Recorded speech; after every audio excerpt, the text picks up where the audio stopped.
The one that comes to me at this point of time in my mind is a senior citizen, elderly woman aged around 69 years, who was, of course, menopausal for more than 15 years and was visiting a physician for her heart problem. Because she was hypertensive, she was diabetic, she was asthmatic. So while she went to the doctor for regular checkup, she also complained of pain in abdomen. She was prescribed all required therapy for her asthma, blood pressure, and diabetes, which was unfortunately not so well controlled. So physician on his general examination found a little examination. So he said and advised that you need to get sonography of abdomen done. The woman goes home with that added therapy of asthma and everything to settle down. She started feeling better, and she just thought that this abdominal pain may be due to cough and asthma that I was having, and that is subsiding and my abdominal pain will go away. So that requisite cheat for ultrasound, she just threw away.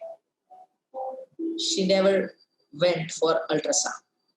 After a couple of months, when she went to physician again, and she said, I'm breathless, I have pain in abdomen, and I have spotting, bleeding a bit per vagina, and it's difficult for me to take easy breath.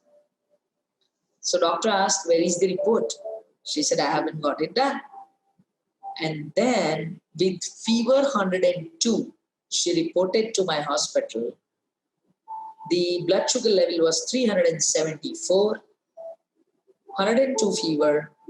On basic ultrasound, there was a lot of color Doppler. Mein dekha jaye to there was a lot of disturbance with huge ovary. And it was suspicious to have malignancy. So then we went ahead for radiology diagnosis with MRI abdomen pelvis. There were a lot of adhesions of that large ovary to the adjacent organs.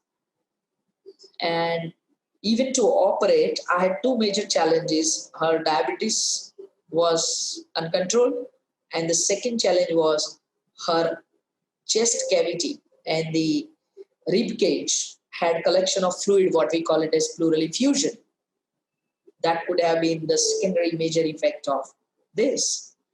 Then we got her other investigation to rule it out, whether the possible ovarian malignancy has caused any kind of metastasis or not.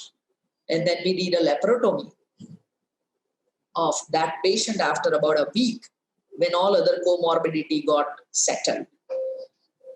She did well after surgery for, I would say, more than 10 years. A happy survivor. But a lesson for the society to be learned here on such educational series is, when your doctor advises you some test, do not ignore. Don't be your own doctor. If you are in dilemma, speak to them and get the guidance rather than skipping the investigation. And when it comes to management, the multidisciplinary approach is something which every healthcare provider needs to cultivate.